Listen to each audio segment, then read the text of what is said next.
Hawaii. When we think of Hawaii, we think of paradise. Coral sand beaches, coconut palms gently swaying in the ocean breeze, waterfalls, rainbows. Hawaii is all these things and many more.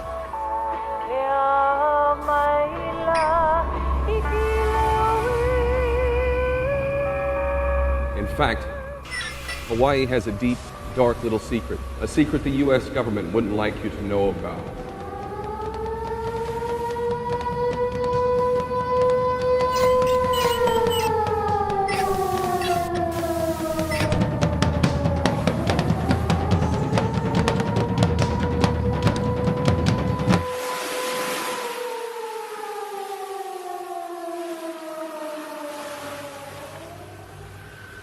The American agenda tonight, a most significant presidential apology.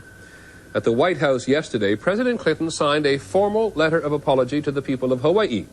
He was apologizing on behalf of the U.S. government for the government's involvement 100 years ago in removing the independent Hawaiian monarchy by force.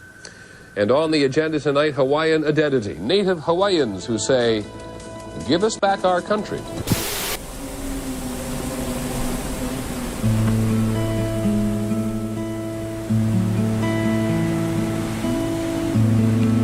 Touristic Hawaii, hundreds of people demonstrate and the president apologizes. The reason? The United States government, that considers Hawaii the 50th state of the Union, has in fact admitted that a century ago it committed an abuse. In 1993, the U.S. government passed a law. This was approved by the Congress, the Senate, and ultimately signed into law by President Clinton. And this was a confession, flat out. Public Law 103-150 was a confession. And in that confession, the United States admitted to all sorts of crimes, and it further admitted that the Hawaiian nation never relinquished its rights. But if Hawaii is the 50th state of the Union since 1959, why is it that in 1993, President Bill Clinton apologized for the usurpation the original inhabitants of the archipelago were victims of? To understand this situation, let's do some history. Hawaii is an archipelago formed by 8 islands, situated in the middle of the Pacific Ocean. They were probably populated by immigrants from faraway lands. They created a socially and politically advanced society. Native Hawaiians are Polynesians. They come from a land they call Kahiki, which is the homeland, and many believe that to be Tahiti or the Marquesas. And perhaps we're here as early as 100 BC, perhaps a little bit later than that. Two-way voyaging continued for many centuries, and then by about the 12th or 13th century, Hawaiians were living here pretty much on their own and developing a much more stratified society. And that led to the development of different island kingdoms here amongst the chain. So you had a kingdom of Kauai, a kingdom of Oahu, kingdom of Maui, and of Hawaii Island. Its founding king, Kamehameha the Great, unified the societies of the archipelago. Their soil began to yield food for the inhabitants of Hawaii. However, the Hawaiian kingdom would not be alone for long. By the same sea from where the original inhabitants of Hawaii came from, visitors from other lands would arrive. Contact with foreigners of European or American descent comes in 1778 with the arrival of Captain Cook. It is speculated that there may have been other encounters prior to that, but it's not documented. Captain James Cook, a British explorer and sailor, established contact with the inhabitants of Hawaii. In 1794, the British explorer George Vancouver gave the court of King Kamehameha a Union Jack as a token of friendship from King George III. The Hawaiian kingdom added the Union Jack to its own flag as an act of recognition for the gesture of British friendship. In spite of the foreign presence in Hawaii, mainly Britain at the time, as well as other ethnic groups, King Kamehameha gave his kingdom its own identity. He gained international recognition. 1843, the Kingdom of Hawaii was indeed recognized as an independent nation state, as a member of the family of nations, through treaties with the United States, Great Britain, and France, and I believe about 20 other nations of Europe. And this was meant to secure the sovereignty of the nation through those treaty agreements that were then made. And so from that point on, 1843, the Kingdom of Hawaii is indeed recognized as an independent nation state. As the monarch consolidated the archipelago as a sovereign state, the Kingdom of Hawaii also created a society of citizens with its own identity, an independent state. In the 19th century, the term Hawaiian was an indicator of citizenship or membership to the Hawaiian Kingdom, which throughout the 19th century was an independent country, independent state. Beginning in 1843, the Hawaiian Kingdom was actually the first non-European territory in the world to become an independent and recognized state.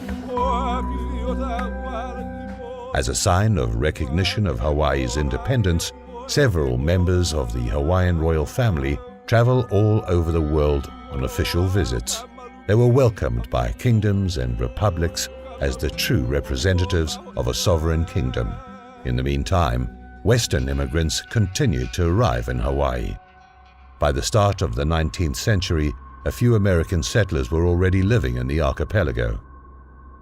So as the American settler population continued to grow, their interest in business continued to grow. They oftentimes were pressuring the monarchs, pressuring the government to develop things, or for the government to develop and the economy to develop in a way that these settlers would find most comfortable. A group of settlers, mainly American, formed an organization of landowners. They controlled the production of sugarcane. Their economic power ensured that their influence in the affairs of the kingdom increased. So when we get to 1893, by that time, these foreign settlers, many of them who were invested in the plantation economy, were very strong in their opinions about how the government should continue. And when Liliuokalani, who was the Queen of Hawaii in 1893, when she proposed to bring forward a new constitution, a group of 13 businessmen, calling themselves the Annexation Club and the Committee of Safety, they took it upon themselves to overthrow the Queen, or to remove her from the government. And they did this in conjunction, or with the approval, it would seem, of the U.S. Minister to the Hawaiian Kingdom, Minister Stevens. And so he was totally misrepresenting his position by essentially conspiring with this group to take over the Queen's government. In the Constitution, Queen Liliuokalani only gave the right to vote to those citizens who were considered natives of Hawaii. The settlers feared that they may lose their political and economic power. On the 17th of January 1893, U.S. troops landed in Hawaii, arguing that they were there to protect the rights of the settlers. Queen Liliuokalani was arrested and taken to the royal palace of Lolani. She was forced to abdicate because of the military superiority of the invaders. The conspirators took advantage of the end of the monarchy to take control of the archipelago. They created the so-called Republic of Hawaii. However, the inhabitants of the islands did not accept such imposition and took action. This is when the people of Hawaii gather together in a couple of huis, or groups, that protest against annexation, with a petition asking that the United States recognize that the people of Hawaii who have signed this petition do not want to be a part of the United States, do not wish to be annexed. And we believe that some 38,000 people in total signed these petitions out of a Native Hawaiian population that was close to 40,000. The petition did not succeed. On the 12th of August 1898, in a ceremony that took place in front of the Lalani Palace, the old residence of the Hawaiian monarchs, the flag of the kingdom was taken down and the American flag was raised. The annexation of Hawaii brought a process of Americanization in the local society. This process included the imposition of an educational system that marginalized the values of the local population. The local language was replaced by that of the settlers. In 1896, under the authority of the Republic of Hawaii, a law was passed that stated that all public school instruction must take place in English. So they didn't outright ban Hawaiian, but in effect they did, because they said to everyone, you must learn English, you must use English, and only English in your schools. And so parents became much more reluctant to use Hawaiian language in their homes. And certainly in the schools, many children were reprimanded for using Hawaiian language when they were expected to be using English. Is when the U.S. took over our education. There it went. They took our language. They took our land. They took our identity. And they nearly succeeded in taking our will to live. At the same time, the United States passed a law which determined who was and who was not a Hawaiian. Around 1920, you start to see this legislation being passed in U.S. Congress that kind of begins to define legally through U.S. law what is considered a Native Hawaiian. In that bill, U.S. congressional law, you have for the first time this understanding of blood quantum, that Native Hawaiians, right, are legally defined as those that possess half native blood, right, or 50% native blood. So you can really start to see American racial logic being institutionalized within Hawaii, and that lasts for a very long time, even till this day, right? These terms, Native Hawaiian or Hawaiian, are now defined through U.S. law within the context of blood quantum. 1/32 of drop is still Hawaiian, but they said, oh, according to their law, you have to have 50%. That's bullhead. Yeah, they can get lost. We don't need them coming over here and telling us what to do and what not to do. So, as far as blood quantum is concerned, I'd say they committed genocide. Big time, big time. This process of Americanization and the imposition of rules that were alien to the local culture led to the violation of native sacred land. That place they call Walmart on Keamoku Street and Makaloa Street, it just happened that my family had the ownership papers to 8.5 acres, and that's where they put their store on. They found 66 sets of bones that were buried on that property grounds, and it took 7 years to get through all the mitigations and all whatever for us to put the bones back in the ground. And all we're trying to do is respect our own ancestors. You know what would be really interesting? If some of us went up to Punch Bowl, where the American veterans are buried, and go up there and tear out some of those graves and put up a fancy building.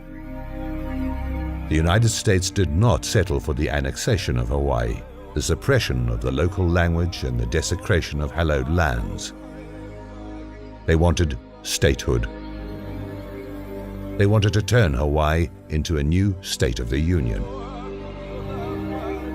On the 12th of March 1959, the U.S. Congress overwhelmingly voted in favor of statehood, so Hawaii became the 50th state of the Union. It's made official at the White House. President Eisenhower congratulates the new congressional representatives of Hawaii before the simple ceremonies that remake the geography of the United States, adding the 50th and southernmost state with a land area of 6,500 miles and a population of 600,000. Hawaii becomes a state of the United States in 1959. Of course, if annexation was illegal and overthrow was illegal, then many believe statehood is also an illegal event. So you certainly continue to have debate here in Hawaii as to whether or not Hawaii is a state.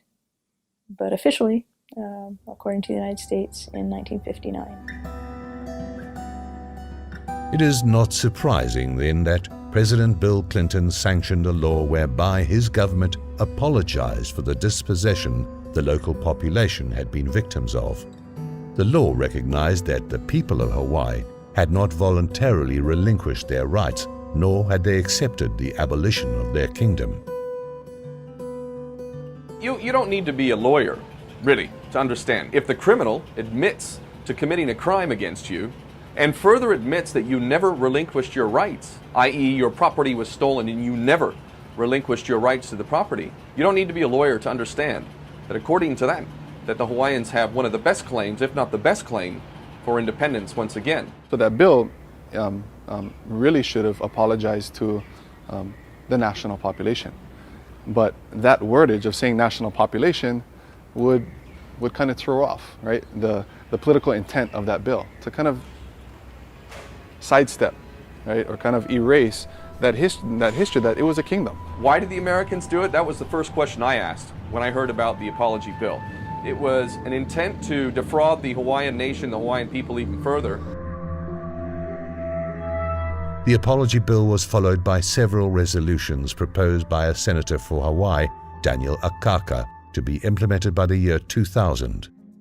His intention was to pass a law that would give Native Hawaiians federal recognition. The same strategy was used for the Native Americans.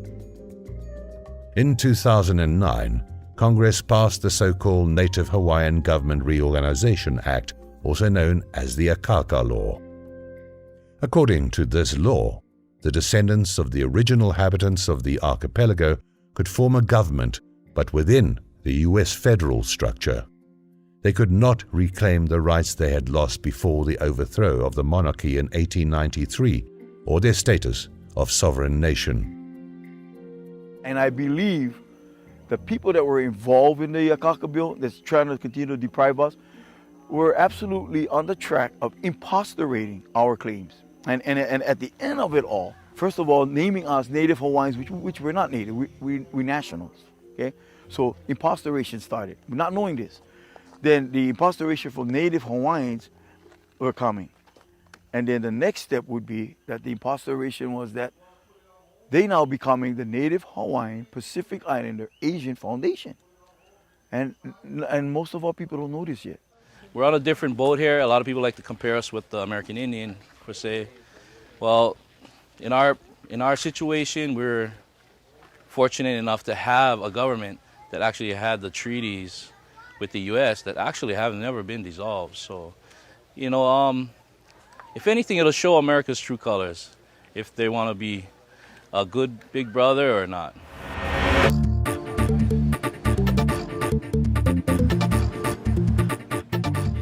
For more than a century, the United States has been working to establish the image of Hawaii as a tourist destination.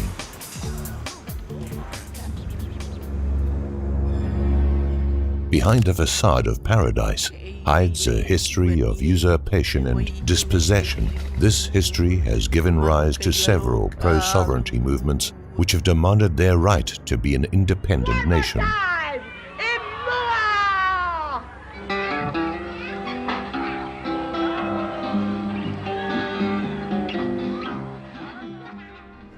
Captain America, don't mean to sweat ya, but you met your match.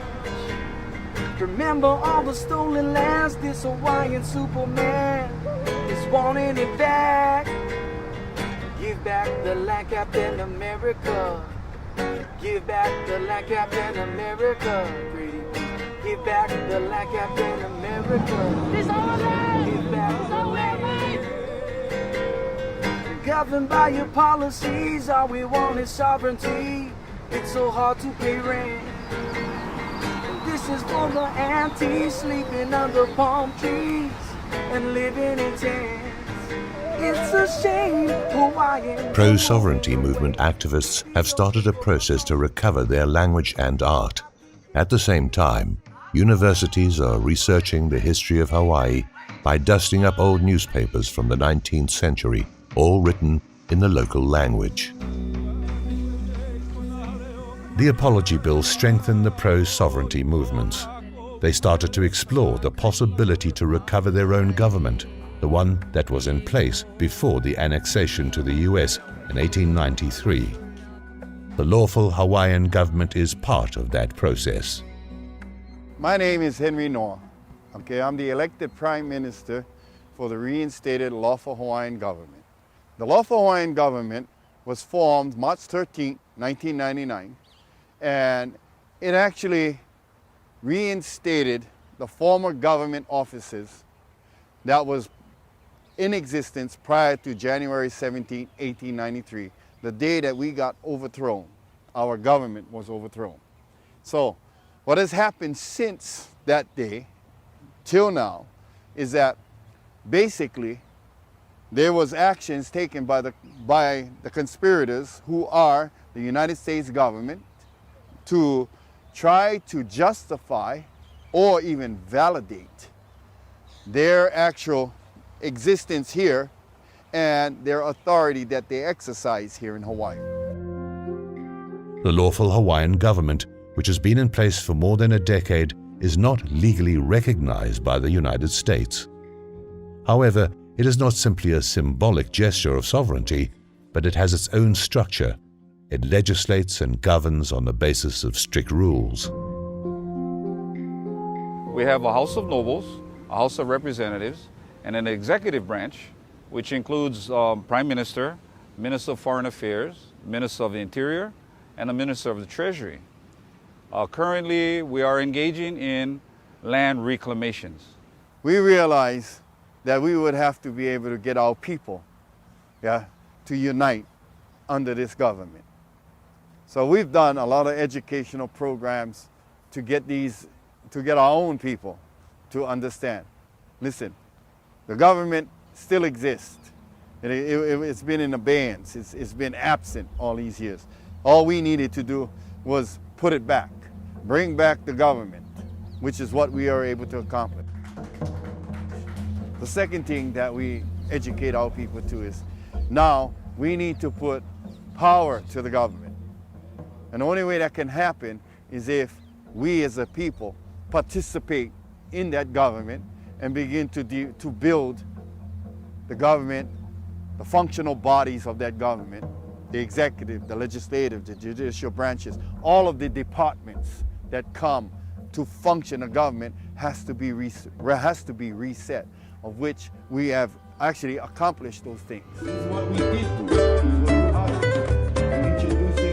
In its annual convention, known in the local language as Manukau Kanawai, the lawful Hawaiian government and delegates from all the islands got together to discuss issues related to land devolution, the structure of its government, and to appoint new authorities. In January 1893, our government was removed. On March 13, 1999, we, the Kanakamoli people from across the entire island chain, came together on Oahu, island of Oahu, and we initiated a process to reinstate the former offices of that government.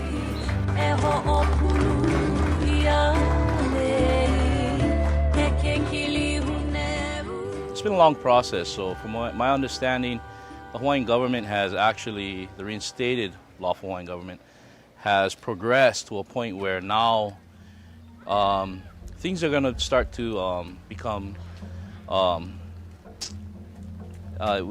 to exist. Who gave us that right?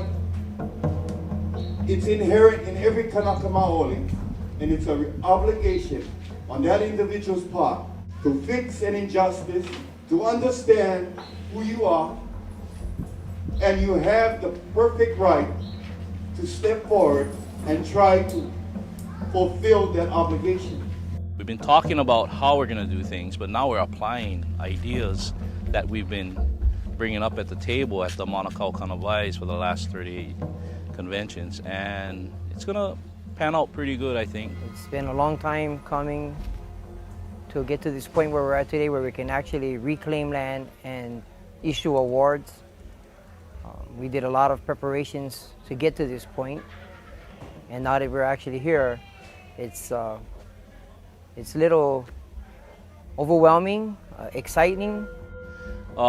We have built a case that it's hard to argue with, you know. So we know we're dealing with the de facto government backed by the United States, and so we're up against some heavy hitters. We know that. So our case has to be solid.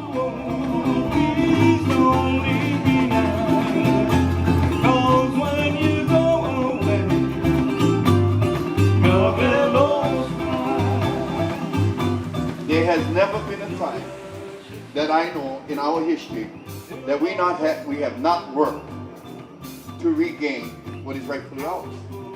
Say this to all those that have dedicated their time. Mahalo. Because you cannot get a nation if you don't put the work into it. We're at that stage where tomorrow, I believe, and this weekend, we're going to take some historical steps.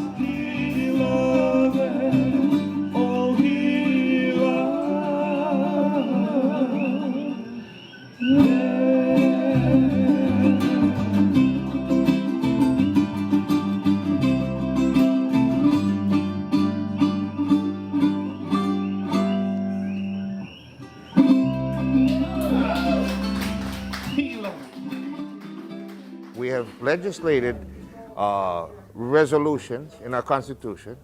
We brought our Constitution to modernity from 1893, and brought it forward to modernize it. That was archaic. A lot of the language was archaic. We had to modernize it, first of all, so we did as little as possible. That's another thing that happened, was that the legislators who were elected were charged with creating a constitutional convention in the year 2000. One, to modernize the Constitution, and two, really to decide what style of government to implement.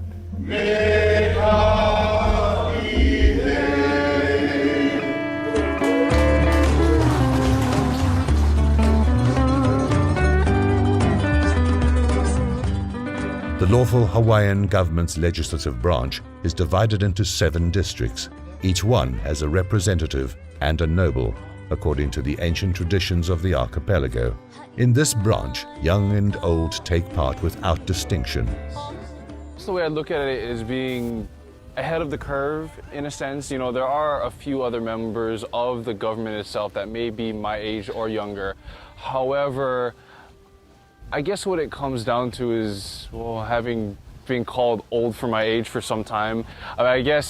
I know there's a lot of folks my age who have a basic understanding of the issue. I guess in a sense I find myself ahead of the curve in comprehending the moral obligation that accompanies, the historic facts. Now you're going to see more of our generation getting involved with Olelo Hawaii and moving our culture and getting involved with the politics, just in different pathways, I think. And then on the flip side, I think outside of the Native Hawaiians, within our education and how they view us, it has become more of a sport, I think. And Hawaii is a cool place to come and work for 2 years and get their thrills, and then they move on, kind of.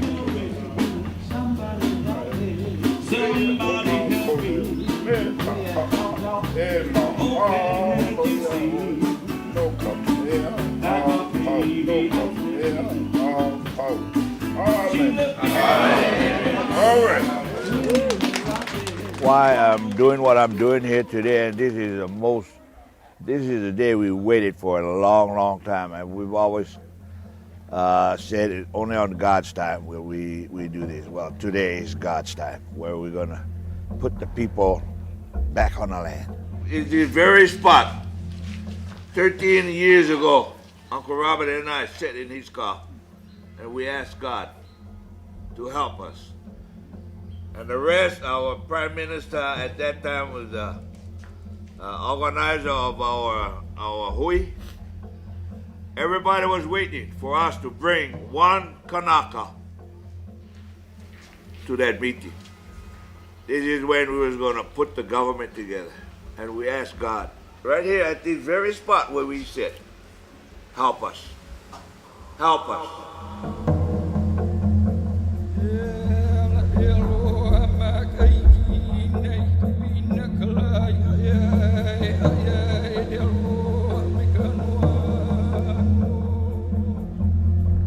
You know, why am I so elated today? So in Hawaiian, we say the word for being elated is ha'ole. Ha'ole nui, happy, very, very happy. Because we're getting to put our people back on the land that the U.S. had come through deceit or whatever you call it, took our people and drove us to be destitute.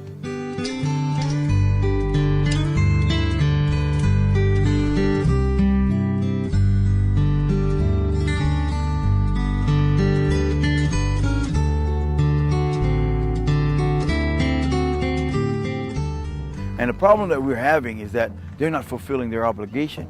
They're continuing to ignore, deny us. And that's one of the most difficult things when we're the victims of this hypocrisy, but the people on the payroll continue denying us access to our lands that they say they gave us all back, which we never received yet, to the monies that they say they're giving us, we don't even receive. And this has been going on for 120 years. Hawaiian nationals know that there is a process that we're conducting or we're providing to reclaim lands, national lands.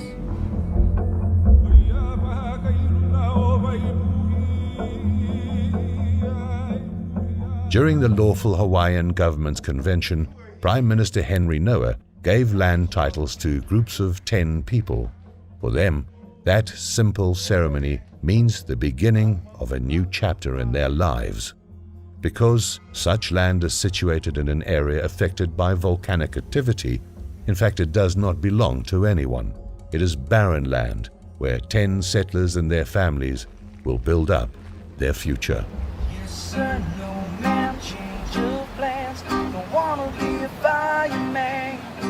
I wanna get demonstrated to them that this is our claim to our land and that we decide what happens on our land. Yes. Right?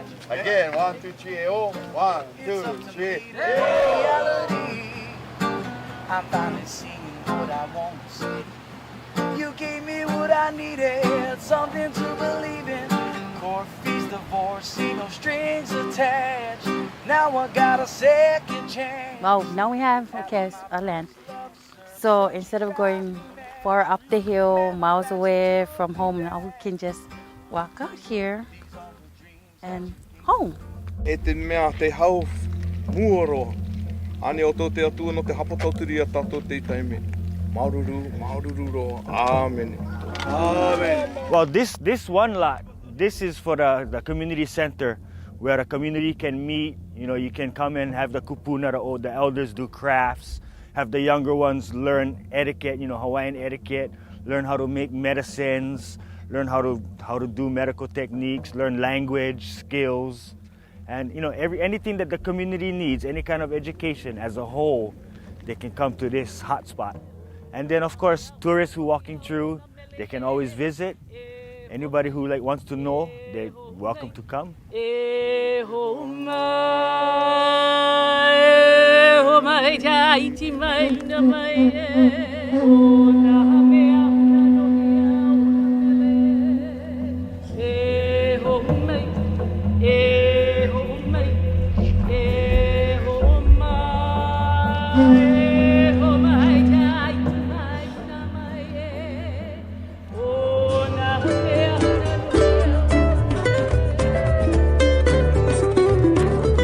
One of the activities of the lawful Hawaiian government is poverty relief. Hawaii's image of prosperity, with its luxurious shops and expensive cars in the most expensive state of the United States, exists in stark contrast with the poverty in which hundreds of people live.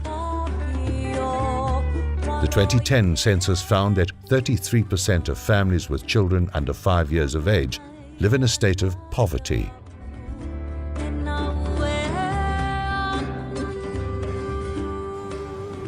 The postcard image of Hawaii contradicts the everyday reality of the inhabitants of the archipelago.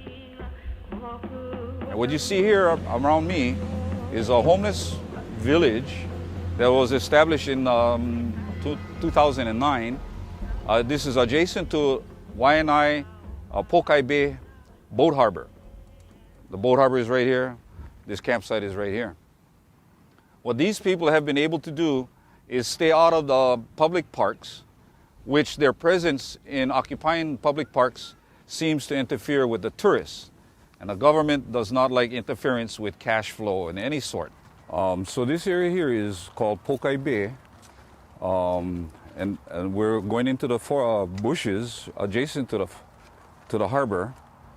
And this, I heard that this is where a majority of the homeless people that got ousted from the beaches have relocated to this area here. We've had a history of these homeless people. It has been increasing, large numbers. I came here in 2010. In 2009 is actually when we became houseless. I will not say homeless because we are not homeless. Hawaii is our home, this Aina is our home. We became houseless in 2009. As a greenhorn addict, only knew how to go camping, and that's what I took. And from there, we hit recession back in 2009. 7 incomes, 5 loss, couldn't continue our home, gave up our home back then. We began living amongst the houseless people, and we learned a lot. And then from there, we got swept in at Ulihava back in March 2010. Most of these people that's here, started from here, from this camp going that way, have been here for a while. Where this tree is, right here, this berry tree is, there's an opailua in there, but they're cleaning up. They're trying to clean up and stuff, yeah. A lot of us we understand that we are going to get swept, so a lot of us are doing spring cleaning right now. So the people who come down and do the sweep and sweep everybody out of here, is it police department or the sheriff's department? Basically what DLNR? basically what happens is, okay, from what we understand and what was told to me was that the state is not in the business to do sweeps. But the state will go ahead, because of the lease, they have to go ahead and do a lot of the what is required by law, which is to clean out the land before they lease it. Right now, if they were to sweep us, nobody has nowhere to go. We don't know where to go. The next where? Mocha, to the mountains. To the mountains.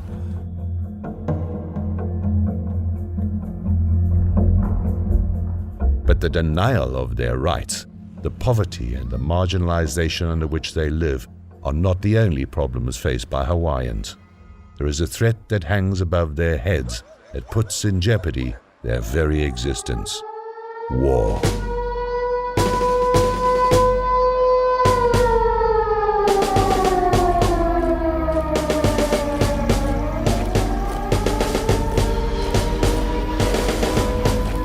For the United States, Hawaii has not only been an archipelago with commercial and economic interests. These islands in the middle of the Pacific Ocean are part of its strategic military structure. On August 16, 1898, 4 days after Hawaii became a part of our nation, the United States Army became an important part of the island community. Since then, under the impact of 2 world wars and the Korean conflict, the Army in Hawaii has expanded enormously. Today, the Hawaiian Islands represent a multi-million-dollar base of operations for American defense forces in the Pacific Ocean area. In fact, the United States discovered the strategic and military importance of Hawaii long before its settlers managed to get it annexed in 1893. Major General John Schofield arrived on Oahu in 1872. His mission was to find a military use for the island's seaports. General Schofield found the seaports were perfect for the growing United States Navy, and that the land between the Waianae and Ko'olau mountain ranges was ideal for ground forces. The American-Spanish War for the control of Puerto Rico, Guam, and the Philippines sped up the annexation. For the Americans, Hawaii was a crucial stronghold for its military campaign.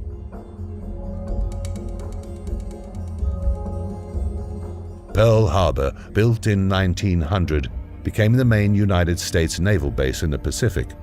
During the Second World War, on the morning of the 7th of December 1941, the Japanese Air Force exposed the vulnerability of Hawaii.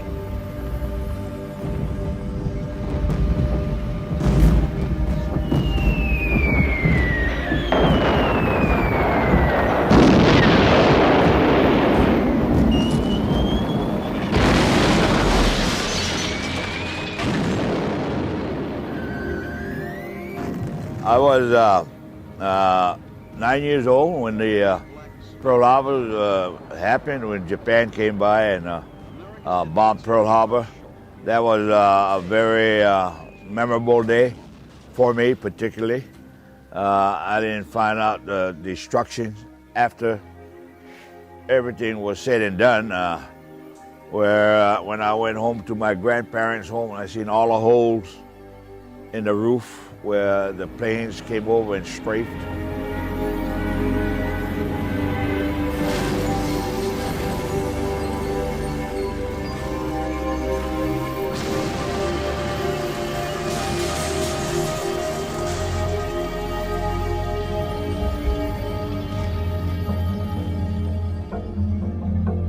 The United States military presence in Hawaii constitutes a constant danger for the very existence of the archipelago. Hawaii is a military outpost. It's got every branch of the U.S. military, Army, Navy, Air Force, Marines, and there are unknown amounts of nuclear weapons. You've got nuclear submarines, you've got nuclear aircraft carriers, you've got nuclear silos with intercontinental ballistic missiles.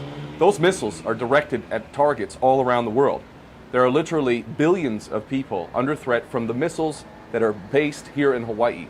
Literally, right here is Pacific Command, which is one of the keystones, one of the major bulwarks of the American empire. The Pacific Command, in its own mind, has jurisdiction over half of the world. This includes China, Russia, Asia, most all of the Pacific, South America, Central America. This is a huge section of the human population that has nuclear missiles and nuclear weapons that are directed at them from Hawaii. If we were to enter into a third world war, and if nuclear weapons are launched, there is absolutely no doubt whatsoever that Hawaii will be majorly targeted by America's enemies, specifically China and Russia, directed at Hawaii because of American presence. But it's a significant number, and rest assured there's no question that if there is a nuclear war and missiles are sent here, there will be so many missiles that there will be nothing left of Hawaii. The importance of the American war machinery in Hawaii is not only strategic. In reality, the economy of Hawaii depends a great deal on the United States military structure. According to the Rand Institute of Defense Studies, the military economy of Hawaii constitutes at least 18% of its gross domestic product, more than $12 billion a year.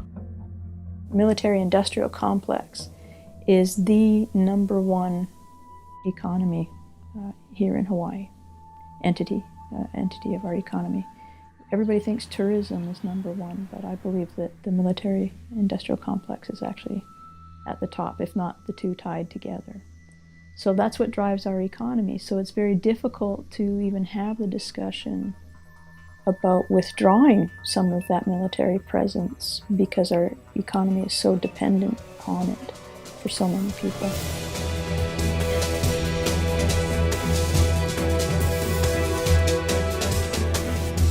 The United States takes advantage of valleys, mountains, and seas to use them as a training camp for its troops.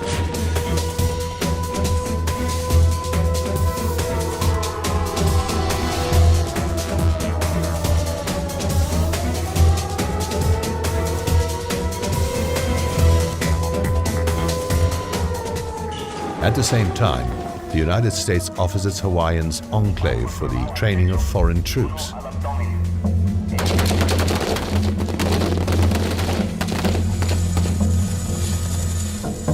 The American military presence in Hawaii has caused serious damage to the environment of the islands. According to the Pacific Health Dialogue, there are 768 contaminated sites in Hawaii. This contamination is caused mainly by the deterioration of ammunition, the presence of mercury, lead, napalm, radioactive rubbish, and radioactive fuels.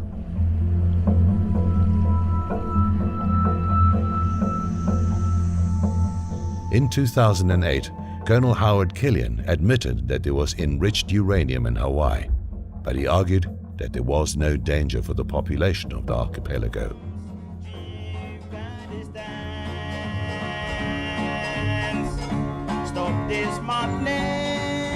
Hawaiians are against the US military presence because it goes against the desire to remain neutral. They demand independence and also the withdrawal of the military from the islands. The military absolutely needs to go. I mean, for one thing, it compromises our neutrality. You know, we made it a point to stay out of the rest of the world's conflicts because, I mean, who has a problem with the Hawaiians, for one thing? I mean, from my personal perspective, ideally what I think it should be is that Hawaii should be a neutral buffer zone between the Chinese power and the American power. Military buildup here is certainly something that's discussed a lot by many people. It's almost become so normal, though, that I think some people don't realize how prominent the military is in Hawaii.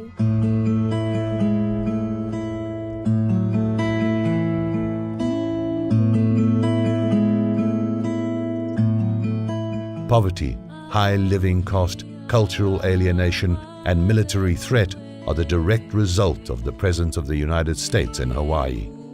Despite all of that, those Hawaiians who have decided to reclaim what was taken from their ancestors more than a century ago are not prepared to surrender.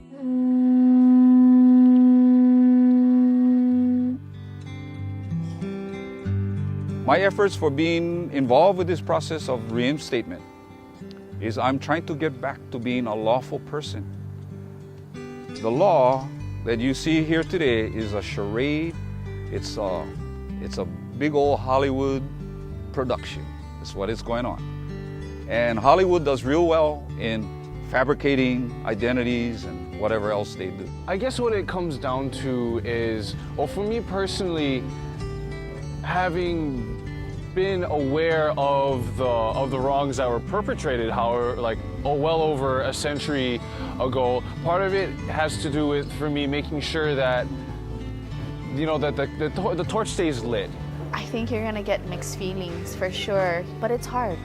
I think that as this movement grows, there's going to be that shift, and I hope instill some sort of hope of I can participate in something that is a gift to my generations to come, and it can be not in that space of anger, I think. We got the body in place. We're going to demonstrate that we're real here in Hawaii, and now we're going to take this realness to the world and let them know this is why we executing to reclaim what is rightfully ours, which is sovereign authority and reclaiming our land, putting substance to our sovereignty process. Oh, I see it, free, independent Hawaii once again will be a reality because we're going to make that possible through law. And the military, the U.S. military can leave and just go back to North America and follow their rules, exert their rules on their land.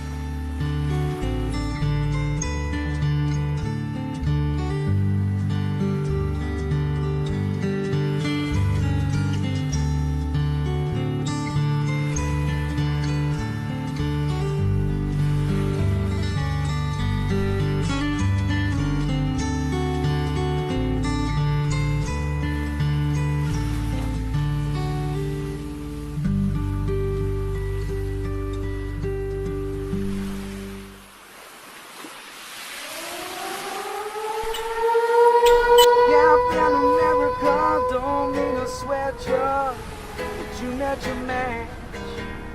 Remember all the stolen lands, this Hawaiian Superman is wanting it back. Give back the land, Captain America. Give back the land, Captain America. Give back the land, Captain America. Please give back the land. Governed by your policies, all we want is sovereignty. It's so hard to pay rent.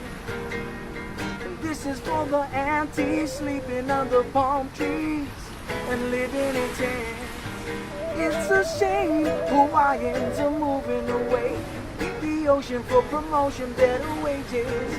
I think it's safe to say that Hawaii is doing better in Nevada, Las Vegas. Captain America don't mean to sweat you, but you met your match. Remember all the stolen lands, this Hawaiian Superman is taking it back. Taking back the land, Captain America now. We're taking back the land, Captain America right now. We're taking back the land, Captain America now. We're taking back the land, that's God's plan. Live life, living is free. Stay high, rolling with me. Well, live life, where you supposed to be. Stay high in Hawaii. How are we giving us back there?